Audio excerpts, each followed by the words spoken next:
सा भजन है, ज्यादा आवाज बा हमें, ज्यादा आवाज बा तनी सा कम करी।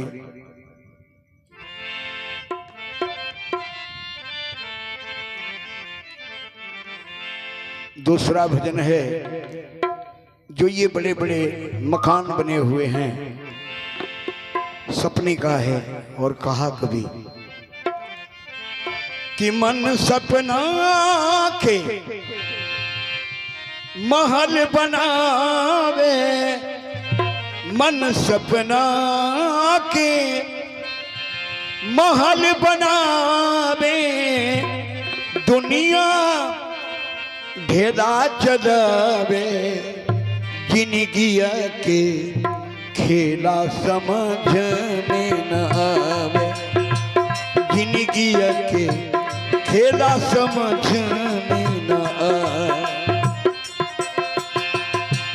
मन सपना के महल बनावे, मन सपना के महल बनावे, दुनिया ढेला चलावे, जिंदगिया के खेला समझने न आवे, जिंदगिया के खेला समझने न आवे। जब जब दिन बिगड़े पर होला, केहू रोक न पावे है, जब जब दिन बिगड़े पर होला, केहू रोक न पावे, जाने का लिखल किस्मत में, जाने का लिखल किस्मत में ई ना पता चल पावे, जिंदगिया के खेला समझने न आवे, जिंदगिया के खेला समझने न आवे।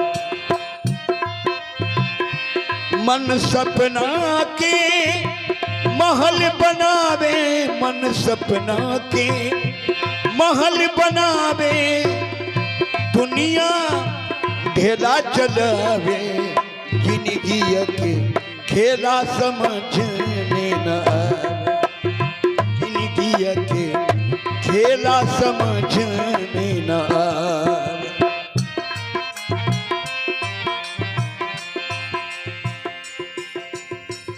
बड़ी अच्छा बात बा, जिंदगिया के खेला समझ में न आवे।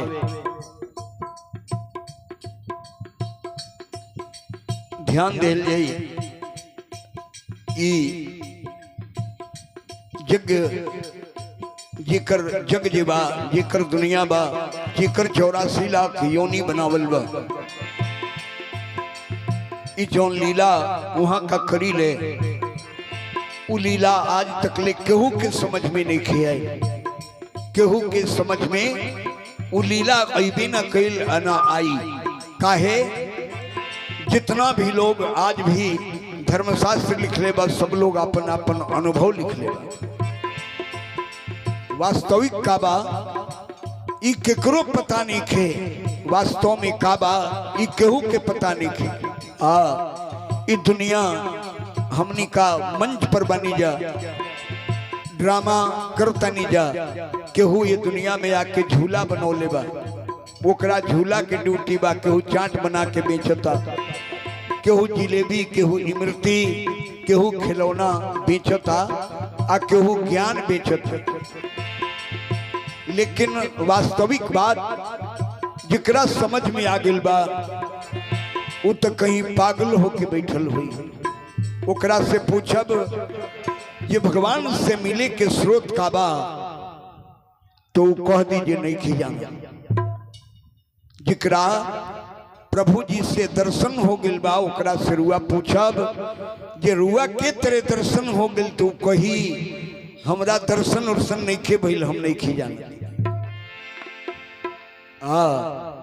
उ तो उनका के पा के वही में गल गइल बा। एगो महात्मा जी रनी हो, पूजा कैला के बाद अगर बैठल बनी समाधि लाग जाई। हाँ, समाधि जब लागी तो कबो कबो खुल के हंसब खूब। रुआ बुझाई जी वो आदमी पागल हो गई बा, लेकिन पूछब तो कहिए जी कुछ ना। आंख बंद भइल, आदमी समाधि में बा, परमात्मा से बात हो रहल बा। परमात्मा भक्त के बात, भक्त के इच्छा परमात्मा, परमात्मा की इच्छा भक्त जानत।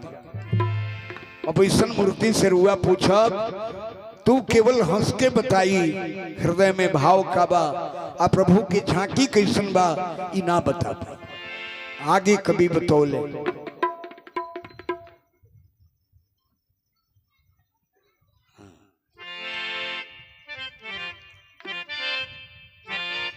मन सपना के महल बनावे, दुनिया भेदा चलावे, जिंदगी के खेला समझ में न आवे, जिंदगी के खेला समझ में न आवे। समय हंसावे, समय रुबावे, समय ही नाच नचावे, समय हंसावे, समय रुबावे, समय ही नाच नचावे। जान बूझ के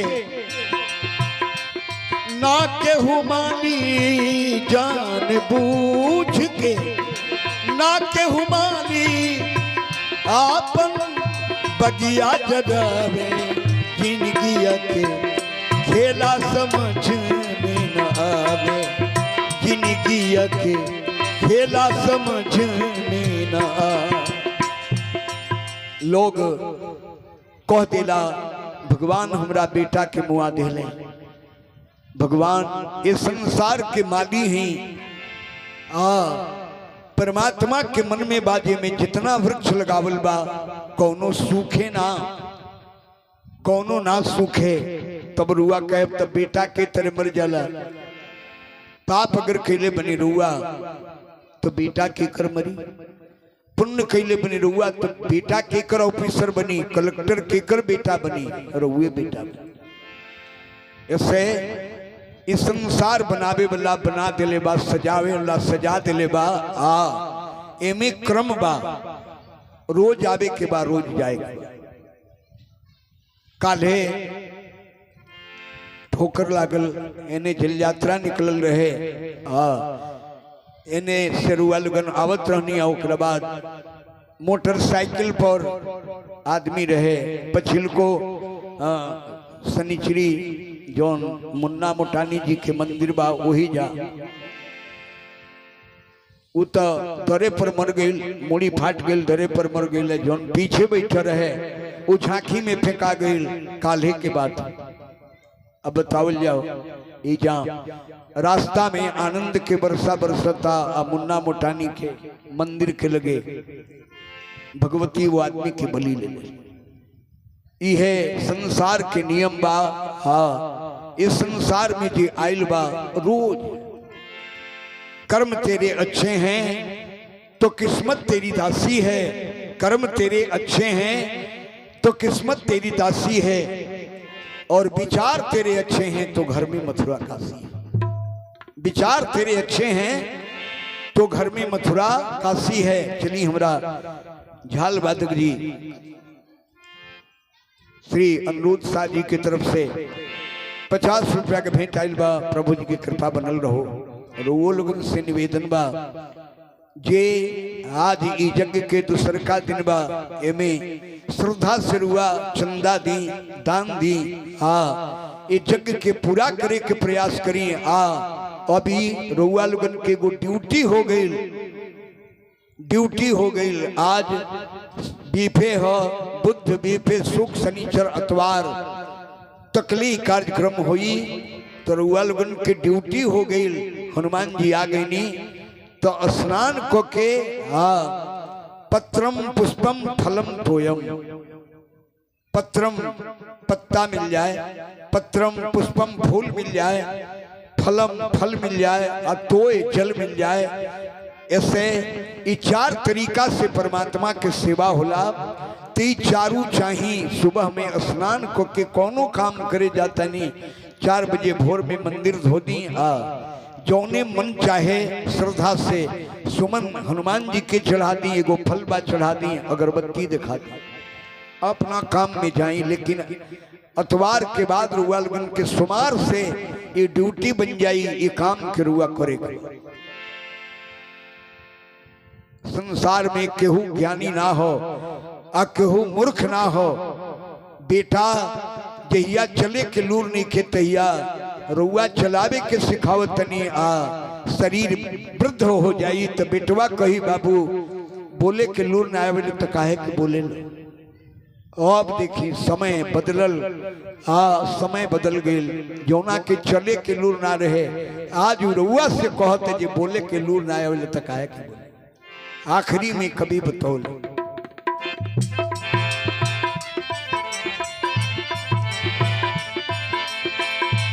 गिनगिया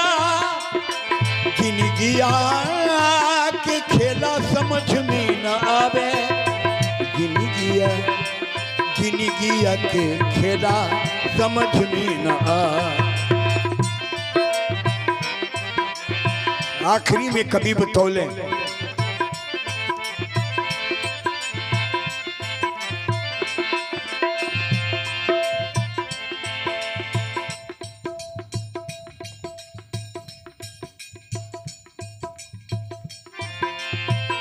बनले के साथी सबके होला, बिगड़े पे मुंह लुकावे हो।